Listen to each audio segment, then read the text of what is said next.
Welcome dear children. Today we are going to study about the apparent size of an object.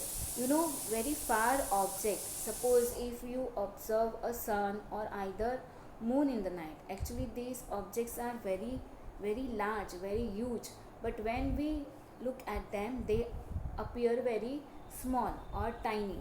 So here there is two objects are there, object A and B. These two objects are of same size, but they are at different distance from your eyes. Okay, and when they are at different distance from your eyes, their angle with your eye makes different angles. Okay, so you could see from A, the angle made in your to your eye, that is angle theta 2, and the angle made from B, object B, is angle, that is theta 1. So these two different angles are there. Angle A, the object which is formed by object A is forming an angle theta 2, that angle is bigger, you will see, and the angle which is been formed by the object B, that angle is smaller. The angle which is being made smaller through your eye, that object is very far and you could see that object small, and the angle which is made big, that object you could see, that object you will find it is very bigger. So these two objects, even though they are same size or same height, you will find they appear, one appears smaller and the other appears bigger. So that is because of the lens, because of the apparent size. No, this is not actual size of the object, but through that size and through the angle which is been made, as well as the distance from you to that object, if you calculate, you will get the actual height or either the height of that object. Okay, if you know the distance from your earth, that is where you are standing, till the moon, as well as the angle made from the moon to you, that angle. Okay, so that angle as well as the distance, if you make it or either multiply it, you will get the size of that object. So thus the apparent size of an object depends, it actually depends on the angle of that object. So if the angle is made bigger, that means the object size is seen bigger, and if the angle is made smaller by that object through your eyes, the object size is smaller, even though if the object is bigger or smaller. So this is called as the apparent size of an object. You remember that if angle is bigger, if angle made is bigger with that object to your eye, then that object seems to be big in front of your eyes, and if the angle made is smaller, that object seems to be small in front of your eyes, but you could see the whole thing. Okay, a tree, when you are looking at a tree which is far away, that tree will be seen the whole in front of your eyes, but as you go closer and closer to that object or to that tree, you will see only the part of that tree, not the whole tree. Okay, so we are going to study further part, that is the uses of concave lenses. So uses of concave lenses, that is the concave lens and its uses, it is used in the spectacles. Okay, where when this concave lens is used to correct the nearsightedness or to correct the myopia. Okay, so that is one use. The second use, concave lens is used in the scanner as well as it is used in the camera. Concave lens is used in the microscope or either in the telescope. So telescope, refracting lens, telescope is there, then the combination of concave as well as convex lens is also used. Concave lenses, it diverges, so it will show you the things either bigger in size. Okay, torch, concave lens is used to spread widely the light.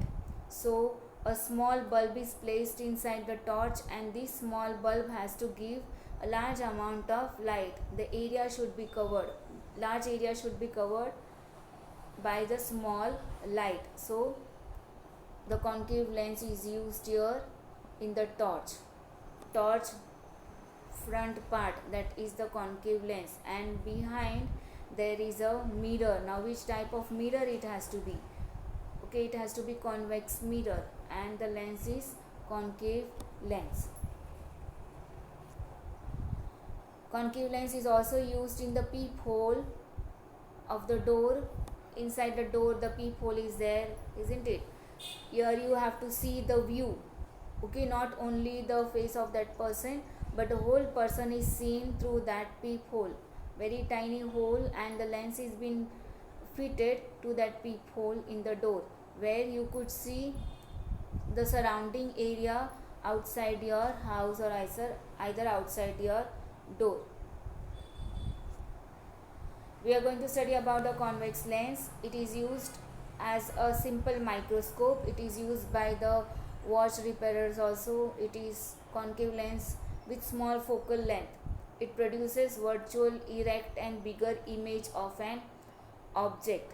Okay, so convex lens is used for magnifying the things. Okay, so it is used in the simple microscope. You can see the parts, actual parts of the thing, or either the animal. If the animals are very tiny, you can see actual parts, their parts, body parts, or either any of the cell also can be detected here through this lens, or tiny particles can be magnified here.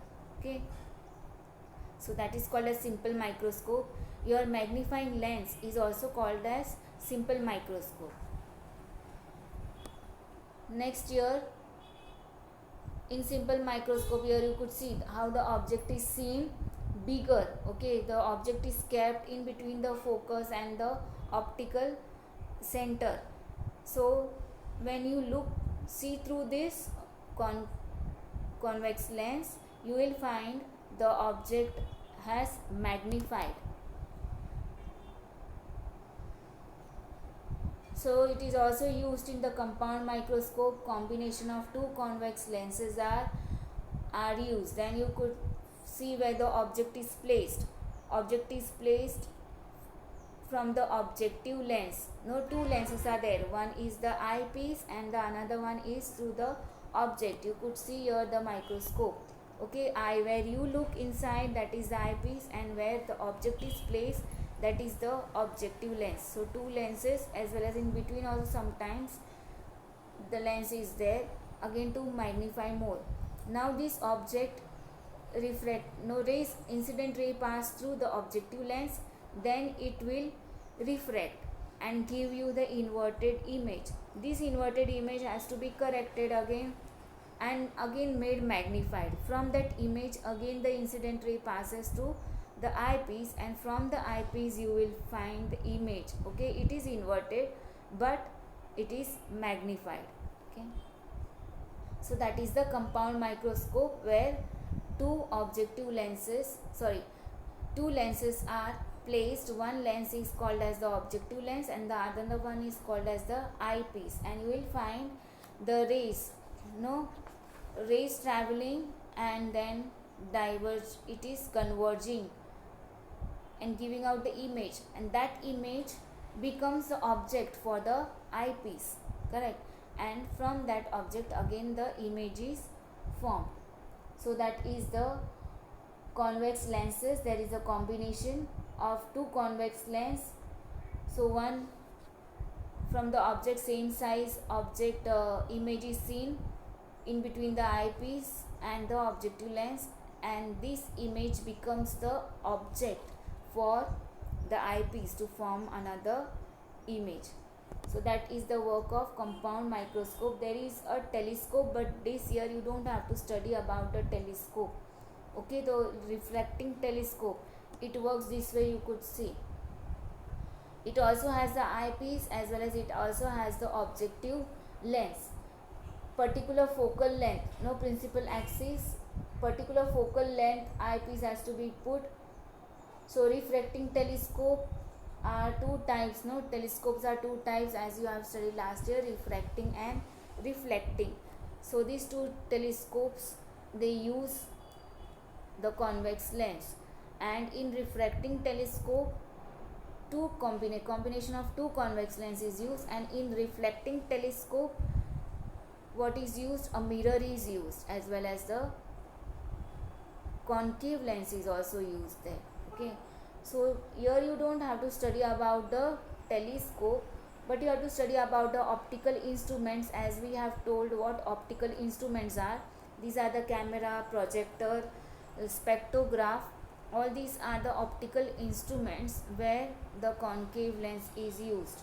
Spectacles, as you know, in spectacles you'll find these are optical instruments. Binocular also. In the spectacles also, what has to be corrected with the help of convex lens? Far sightedness. So what it is called as hypermetropia can be corrected by the convex lens. So this you have to study. The next topic comes the persistence of the vision. Now I suggest you to do one activity. If you are interested, you can do. Now these round pieces you have to cut, okay, and try both the side threads. One side is left hand side. First figure is the web of the spider. So you have to cut only a single round piece and draw one side web and the another side spider and roll it. Okay, this way you will move it, rotate it.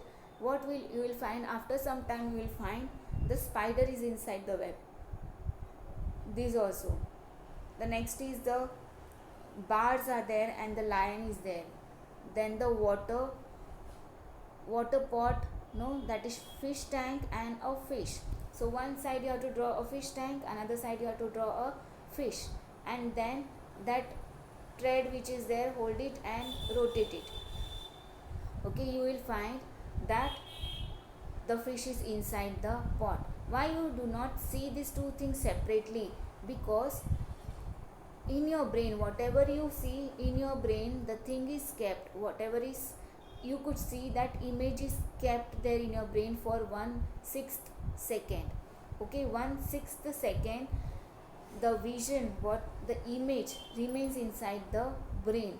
So till the image disappears, but still it is there in the brain. This is the proof.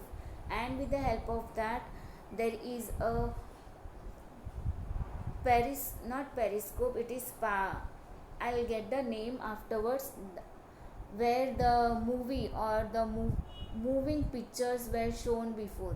When we were small, we used to draw on our book, no, this side we used to draw different types of pictures. Suppose a batsman is there and holding a bat. It's the batsman holding the bat down, then little up, then little up, then up, and then a shot. So this way every page will differ the drawing, but it will be a continuous. As you move off the page, as you turn these pages this way, no, this way, you will find it is the thing whatever you have drawn is moving. Okay, so motion can be shown because of this persistence of vision. Okay, take care, and you have to study and revise all the things whatever we have learned till now. Tomorrow we'll discuss about the exercise of this lesson as well as some numericals. Okay, take care. So this is the, I will get the name for you, that is called as Paxiroscope. Okay, so when we were small, those are pictures inside, and there is a mirror. Okay, and it has to be rotate. It rotates, and then this picture keeps on moving, and it feels that a person or a thing is moving. Okay, thank you.